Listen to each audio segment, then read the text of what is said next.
Hari ini kita telah melihat ada pergeseran yang sangat nyata di depan mata, yang sebetulnya ilmu itu seharusnya dimanfaatkan untuk masyarakat luas, ternyata ilmu digunakan untuk kepentingan industri.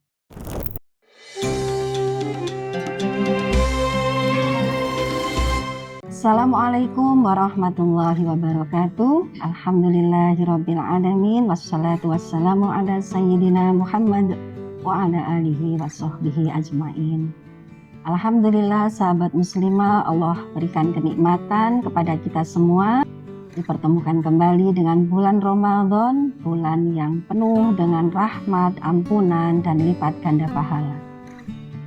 Sahabat muslimah, ada banyak persoalan di sekitar kita dan semakin bertumpuk dari hari ke hari. Di manakah peran para intelektual? Dalam sejarah besar peradaban umat manusia, ternyata bangunan sebuah peradaban besar tidak hanya dengan memiliki senjata yang mutakhir, tidak hanya dengan memiliki kekayaan sumber daya alam yang melimpah, tapi peradaban besar ternyata terbangun dari sebuah hal yang sangat spesifik, yakni pikiran dan gagasan.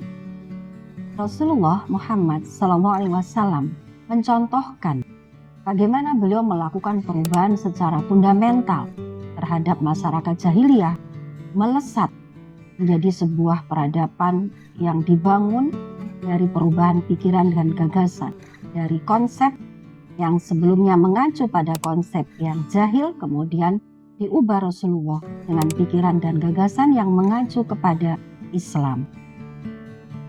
Dalam hal ini ada banyak ayat yang telah memberikan pujian kepada orang-orang yang berilmu.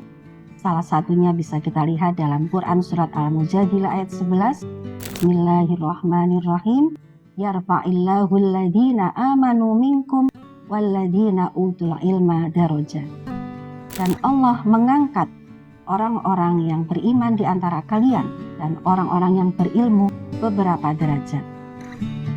Pikiran dan gagasan yang telah dititipkan kepada kita semua, yaitu dalam bentuk risalah Islam, apakah hari ini sudah kita pergunakan sebagaimana yang seharusnya?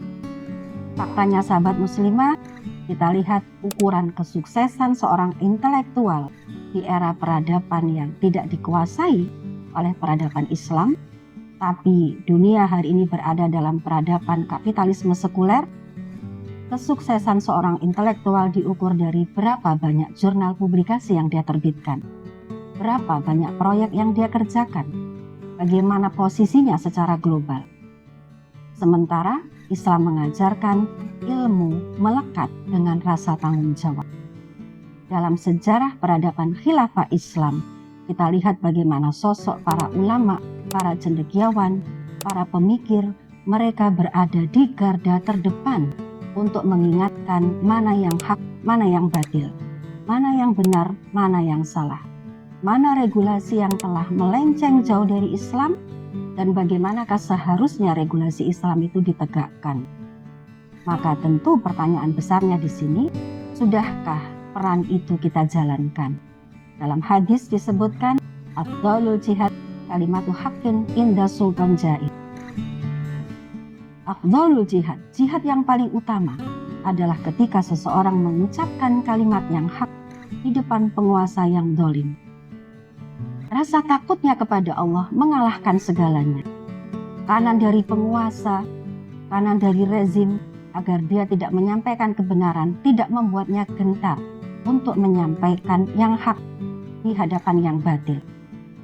Hari ini kita telah melihat ada pergeseran yang sangat nyata di depan mata, yang sebetulnya ilmu itu seharusnya dimanfaatkan untuk masyarakat luas, ternyata ilmu digunakan untuk kepentingan industri. Yang seharusnya ilmu itu dititipkan untuk membedakan mana yang hak dan yang batil, ternyata ilmu digunakan untuk menguatkan, mempertahankan sistem yang ada. Maka sahabat muslimah, tentu pertanyaan besar bagi kita semua, sudahkah Ramadan yang Allah berikan kenikmatan kita bisa dipertemukan kembali di dalamnya, berhasil membentuk ketakwaan di hadapan Allah bagi kita sebagai hambanya, rasa takwa kita, ketaatan kepada Allah dan Rasul-Nya mengalahkan semua tekanan yang ada. Semoga Ramadan kali ini berbuah takwa sebagaimana yang telah Allah perintahkan kepada kita semua. Ramadan berkah dengan Islam kafah. Assalamualaikum warahmatullahi wabarakatuh.